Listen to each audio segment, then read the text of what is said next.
I ghosted my entire family 15 years ago after I found out my best friend got pregnant by my boyfriend, and that my family knew who the dad was the whole time. Now that I'm back, my family's pushing me to forgive them. When I, 33F, was 18 years old and in my senior year of high school, I really believed my life was on a good track. I lived with my parents and 4 siblings, 23M, 22M, 20F, 14F, and spent most of my days hanging out with my best friend Ashley, 18F, or my boyfriend of 3 years Kyle, 20M. Both Ashley's and Kyle's parents were best friends with my parents, so I knew both of them since we were in diapers. We spent holidays together, birthdays, and visited each other all the time as we lived in the same town. Ashley's been my friend for 18 years and she truly was the person I trusted with everything. Sometimes our parents would joke that we are connected by the hip as we were together all the time. I've been dating Kyle for the last 3 years. I believed he was the love of my life and the one I would eventually marry. We were quite serious and even talked about getting married after he finished college. He was a sophomore at that point. Although I had every plan on going to university, I was quite content with the idea of being married to Kyle and being a stay-at-home mom. My parents loved Kyle and supported our relationship. I really was happy. I think I should note here that my sister was also dating Kyle's brother and that all our siblings were very close. One day, at the beginning of the school year, I noticed that Ashley was being very melancholic and detached. After a while of prodding, she finally told me she was pregnant. I was very surprised because I didn't know. She and her boyfriend broke up a while ago and I didn't know she had anyone else like that in her life. I asked her who the father was and she didn't want to talk about it, but in a way implied that the ex was the father. She was absolutely distraught, so I dropped the topic and just consoled her. I was with her when she told her family, and while her parents were disappointed, they promised to support her in whatever she decides. They tried to make her share the dad's name, but she refused and made me promise to stay quiet. They did not know she had a boyfriend at one point. I was there for her for the next 9 months. I went with her for an ultrasound and doctor's appointments. I was there for her when she was bullied in school for being pregnant. I helped her set up the nursery. I was there when she was sick or just felt down. I held a baby shower for her, went shopping with her. I even took some parenting classes with her. We chose names together and she even asked me to be with her in the delivery room when it came time. I noticed that the pregnancy was really taking a toll on her emotionally and physically, and I tried to support her in every way possible. She was my best friend, always there for me, and I loved her. About 2 weeks before her due date, I went to the mall to run some errands and ran into her ex. Although I promised never to contact her, the knowledge of my friend's emotional state sent me into a fit of anger and I confronted him. I gave him a piece of my mind, told him what a piece of shit he was for leaving his ex pregnant and alone and not caring for his unborn child. He was shocked and said that he had no idea what I was talking about. Ashley never told him about the pregnancy, and when I told him she was 9 months pregnant at the time, he said that it was not possible for him to be the father as they broke up over a year ago and had no relations since then. I was confused but apologized for yelling at him in the middle of the mall. After that, he became snarky, said some nasty stuff, and mentioned that maybe I should ask Ashley's friend Kyle if he is the daddy. I didn't really think about his words in any way. Kyle and Ashley have been friends their entire lives. We were always very close, because of our parents' relationship, but they never showed any sign of being anything more. That evening my younger sister and I were preparing to have a movie night. I began ranting to her about confronting Ashley's ex and his words. My sister, who is usually very outspoken, got quiet and didn't really respond to anything I said. After a while, she excused herself and went to the bathroom. I decided to go and get some snacks and went downstairs to the kitchen, and I heard younger sister berating my mother. This part of my memory is really fuzzy as I was dealing with lots of emotions. My sister told my mom about me running into Ashley's ex and his words, and told my mom she no longer wanted to hide from me the fact that Kyle was Ashley's baby's father. I was shocked, absolutely shocked. I stumbled into the kitchen and demanded an explanation. Both my mom and my sister became white as a sheet when they saw me, and my sister started crying her eyes out. My sister explained to me some things I also learned from other people later, that appeared during the end of the summer break. Kyle and Ashley attended the same house party, got drunk, and slept together. Ashley got pregnant and told Kyle, but they were both ashamed and afraid of telling me. They also didn't share this with their parents. Ashley, however, couldn't keep the secret and told her mom and dad, who told Kyle's parents and later told mine as well. This all happened when Ashley was in her first trimester. By her second trimester, all of my siblings, Kyle's and Ashley's siblings, knew about this. Everyone, except for me. I simply cannot explain the way I felt. I was physically ill for the next 3 days and I couldn't speak to anyone. My parents were apologetic but explained that they didn't want to see me hurt or ruin everyone's relationship. I did not speak with Kyle or Ashley, although they bombarded my phone with messages and calls and also came to my house. I refused to see them. At one point Kyle's mom came to our house and my mom allowed her into my room. While I was lying in my bed still ill and just emotionally drained from the betrayal, she tried to convince me to forgive them and how Ashley and the baby need me. I said nothing. 2 weeks later Ashley went into labor.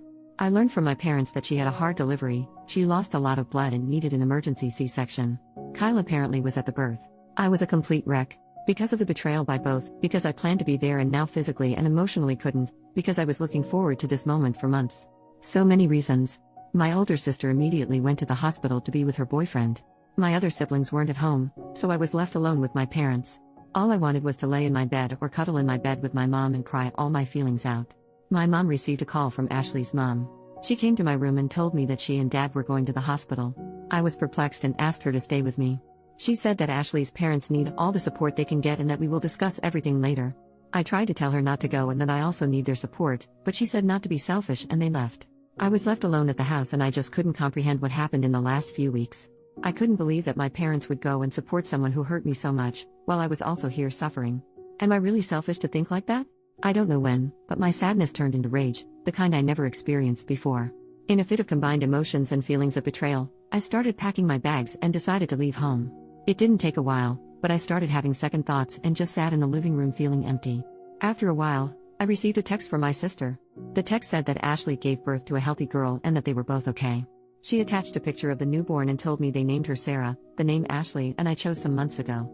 She sent a second text a while later, telling me that my parents and she were going to join Ashley's and Kyle's parents in going to a bar in the town to celebrate. I don't remember much after that. I think I was just consumed by everything and my memory is very foggy. I left. I took a train and left. I stayed at a hostel in Phoenix for a while. I got a job at a store and planned to finish high school there. My parents, siblings, Kyle, and Ashley tried to contact me. My mom was sending me a panicked voicemail, demanding me to come back.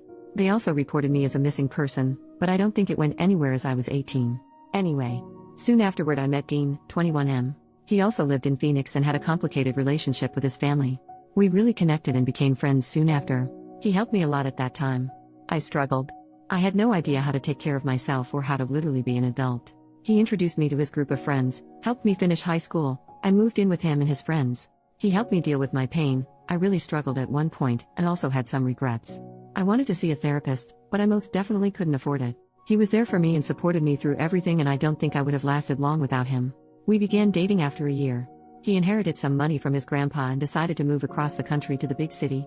Although we weren't together for long, he asked me to go with him. I was a bit reluctant because we both had a lot of emotional baggage and I was still very insecure in my situation, but I did go. We moved, got jobs, and tried to survive. Soon after my 21st birthday, we decided to get married. It was a crazy, spontaneous decision, but we did it. I enrolled in university and Dean helped me pay for it.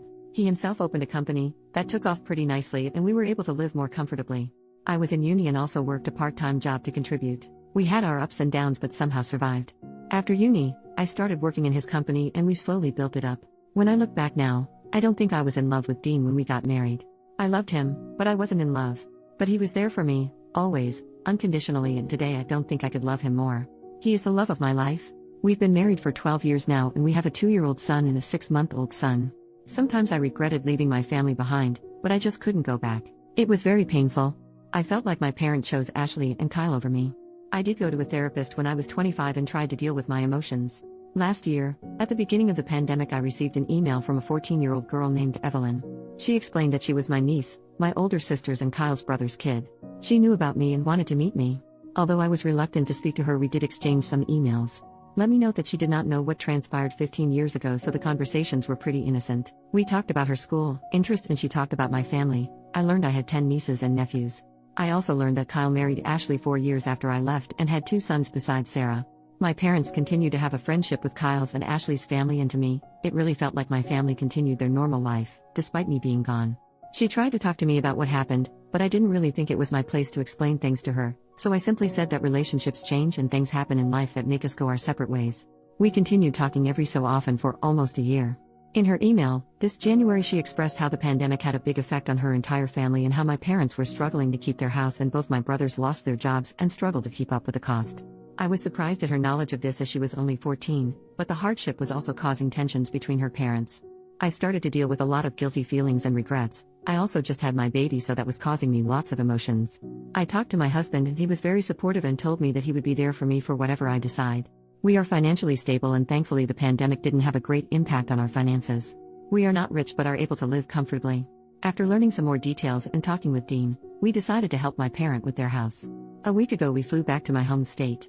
I saw my family for the first time in 15 years. I had so many emotions, regrets, pains from the past, feelings of betrayal. My parent was, I think, relieved to see me. It was just such a weird day.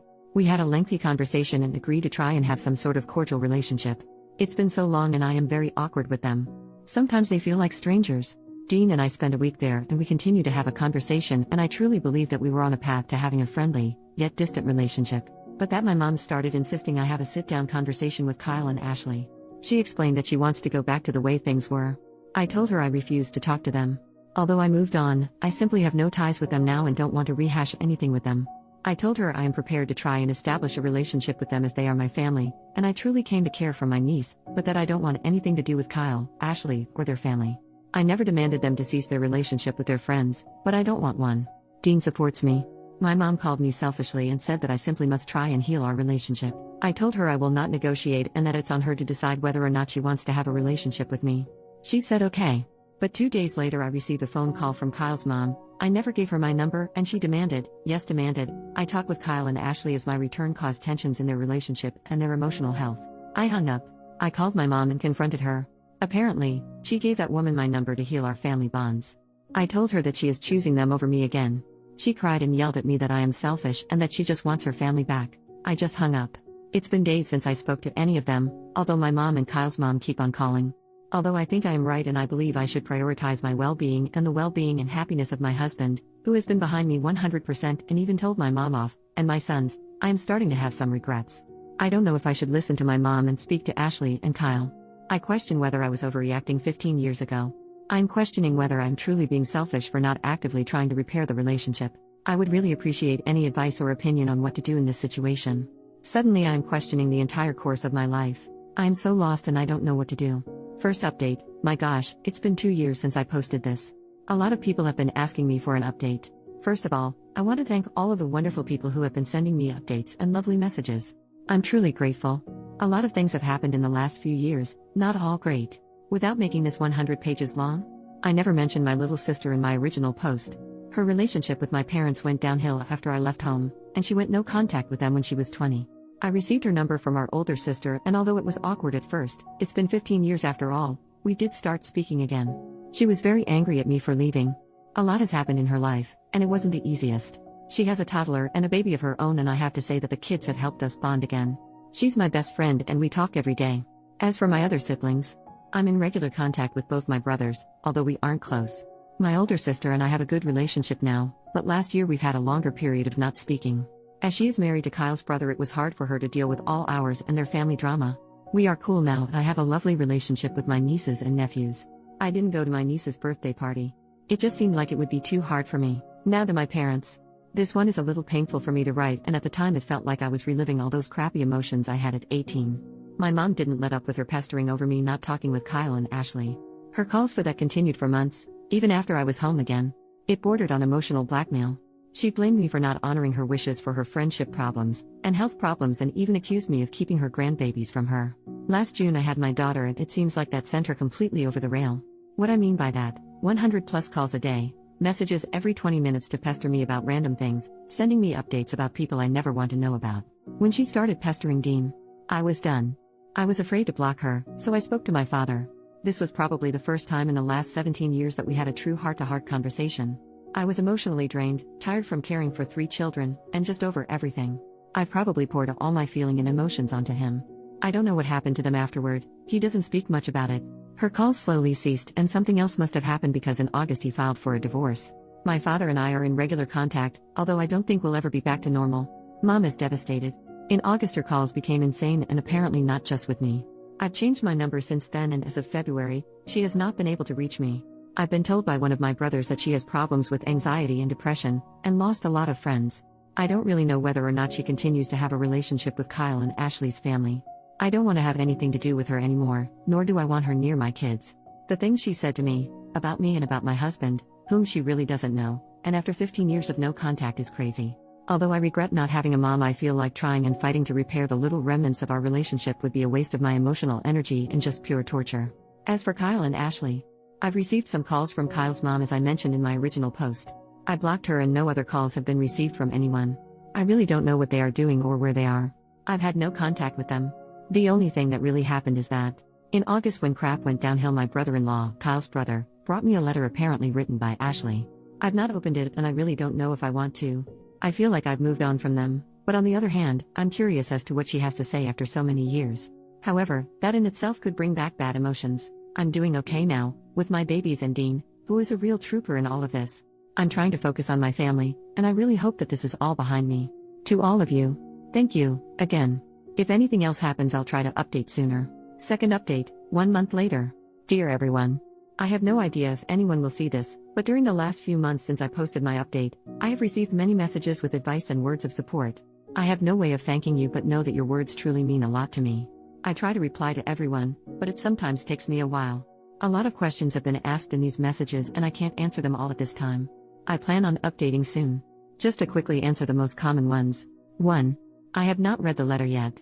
Soon after updating, I started therapy again in Dean and I decided that it would be best if I gave the letter to my therapist and let him decide when and if I am ever ready to read it. 2. I have not spoken to my mom since the update. I've received messages on Facebook from her and Ashley's mom, which is a first. The latter I didn't even read. I've since deactivated my Facebook for the time being. 3. Neither Kyle nor Ashley tried to contact me via any social media. The only thing I know is that Kyle was asking my brother-in-law for my address or number, but brother-in-law refused them. That's when Ashley gave him the letter. Brother-in-law is in no contact with his family at the moment. 4. They are separated as per my brother-in-law, but he does not know whether they are divorced or not. 5. Last week my dad was in town. He does not know my address and has never been to my house. For the first time in almost 2 decades, we had an open, honest conversation. I have to admit it was a lot and I was not good for a few days afterwards. But it was necessary.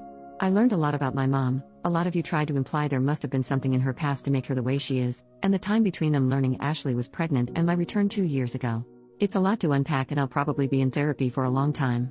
It's a lot really, so I'll have to write a separate update. 6. Also, my little sister. She was not at fault and I never blamed her for hiding the secret from me. She was a teen and she knew it was wrong, but she was put under a lot of pressure by our mom. After I left, her life was hell and our mom was insufferable and blamed her for a lot of things. Again, thank you for your words of support and encouragement. Lots of you sent words for Dean as well and he has read them. You are right, he is the best and I probably would not have been where I am today without him. Please appreciate your families, if they are there for you in good and bad of course. Call your parents and sibling and tell them how much you love them. In moments like this, we realize how much we undervalue the good people in our lives. Thank you and I hope you are all well. Third update, 2 months later in a comment. Hello. She was never bullied before really, it started after she got pregnant. Our state is pretty conservative, so it wasn't well received that she was pregnant, unmarried, and without a partner. There was no physical violence, people were quite mean and kept reminding her of her mistakes. I don't know if people knew that he was the father, I always just assumed it was because she was pregnant.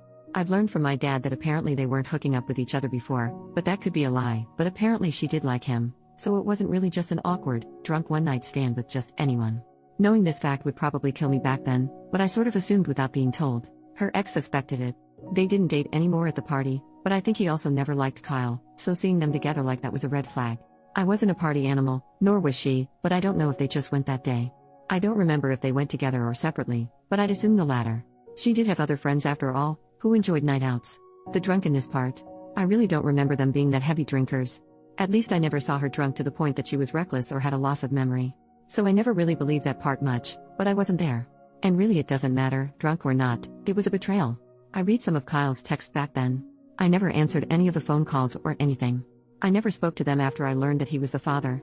I kinda regret that now. Maybe it would have been more beneficial for everyone if I gave them a good earful, expressed all the pain, and gone no contact after that, but I just wasn't in the right state of mind and I was sick a lot back then. This current letter is from her and I haven't read it yet. At this point, I believe that my mom is grieving the loss of a tight family and friendship unit that we had when I was younger and mother relationship. She has yet to realize that none of her 5 kids speak or see her. None of her grandchildren see her. None of us, as far as I know, speak to her. That in itself would be the end for me. I can't imagine what emotional state she must be in. We all agree that she needs psychological or psychiatric help. She refused. Dad and eldest brother tried, but you can't convince someone like that.